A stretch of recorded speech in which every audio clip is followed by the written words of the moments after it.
माय माऊली नमस्कार.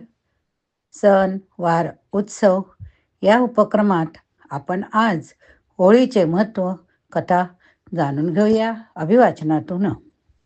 हिंदू संस्कृतीत सणांची काही कमतरता नाही बरं का. आपले विविध सण जितके आनंदी उत्साही तितकेच अर्थपूर्णही.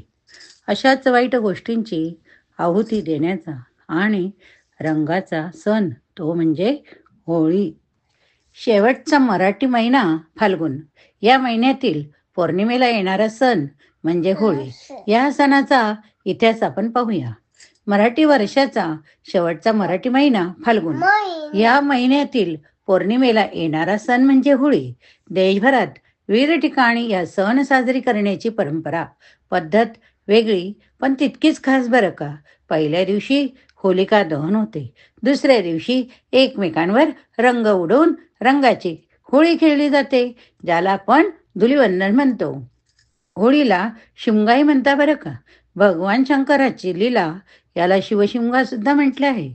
होळी सणामागील उद्देश म्हणजे काय हो? दृष्ट प्रवृत्ती, वाईट अमंगल विचार यांचा नाश करून चांगली वृत्ती, चांगले विचार अंगी बाळवावे हा या सणातील मुख्य उद्देश होय.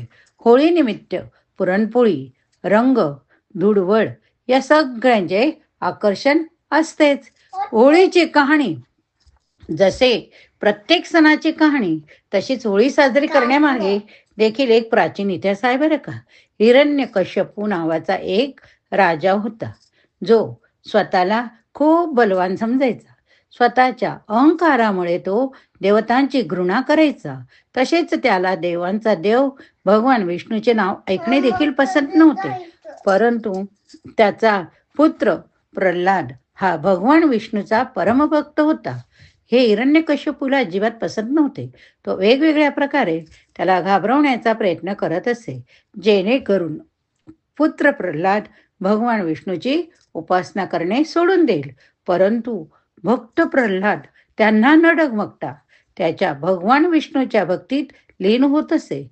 या सगळ्याला कंटाळून राजाने एक योजना बनवली आणि त्यानुसार आपली बहीण होलिका, जिला वरदान मिळाले होते की ती आगीवर विजय प्राप्त करू शकते, तसेच कोणतीही आग तिला जाळू शकत नाही. राजाने होलिकेला भक्त प्रल्हादला घेऊन अग्नीच्या चितेवर बसण्यास सांगितले. प्रल्हाद आपल्या आत्यासोबत अग्नीच्या चितेवर बसला. भगवान विष्णूच्या नामस्मरणात लीन झाला.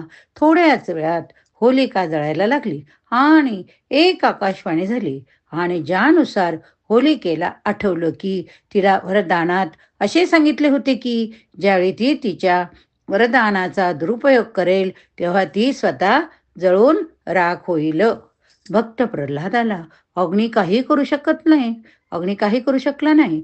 मात्र होलिका त्या अग्नीत जळून भस्म झाली. अशा प्रकारे त्या दिवशी लोकांनी उत्सव साजरा केला. तो दिवस होळी दहन म्हणून ओळखला जाऊ लागला. दुसऱ्या दिवशी रंगाने हा सण उत्साहात साजरा करू लागले. दररोज परमेश्वराला प्रार्थना करूया, आजपर्यंत जे दिले ते तुझेच आहे. मी निमित्त मात्र. इतरांपेक्षा मला तू भरपूर दिलं.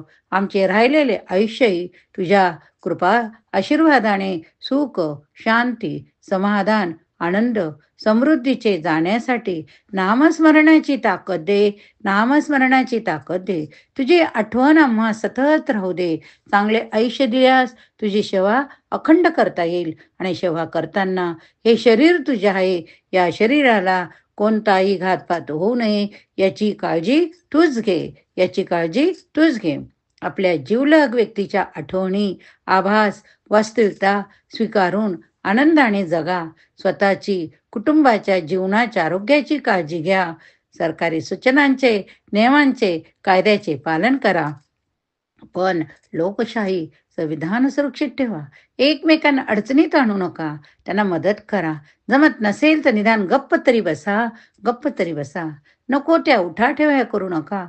समाजातील खोट्या, राजकारणी, मतलबी, स्वार्थी, गर्विष्ठ, अहंकारी, लबाड लोकांपासून सावध राहा, दूर राहा. अफवांवर विश्वास ठेवण्याआधी प्रथम खात्री करा. नेहमी सुखी, समाधानी, व आनंदी राहा. नेहमी सावध राहा, सुरक्षित राहा, सतर्क राहा. मी अभिवाचनातनं तुमच्यापर्यंत पोहोचवण्याचा प्रयत्न केला. आवडलं तर नक्कीच एक लाईक